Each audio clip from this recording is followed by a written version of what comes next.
हजरत उमर रज़ी अल्लाह ताला अन्हु ने जब वजीफे मुकर्रर फरमाए तो हजरत अली कररमल्लाहु वजहहू का 5000 वजीफा मुकर्रर फरमाया।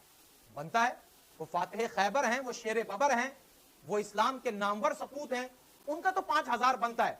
लेकिन साथ ही आपने हजरत हुसैन का भी 5000 वजीफा मुकर्रर फरमाया। अब लगा दीजिए यहां भी इल्जाम के जनाब ये अकरबा परवरी है कि अपने भतीजे को 5000 क्यों दिया जा रहा है, लेकिन ये किसी को दिखाई नहीं देता। दिखाई भी कैसे दे, आंखों में मोतिया उतरा हुआ है और वो भी काला, और जिसकी आंखों में काला मोतिया उतर आए जाहिर है उसे फिर हर चीज काली दिखाई देती है, यानी नेगेटिविटी दिखाई देती है, लड़ाई दिखाई देती है, झगड़ा दिखाई देता है, आपस में मुनाफरत दिखाई देती है, उसे ये मोहब्बत नजर नहीं आएगी।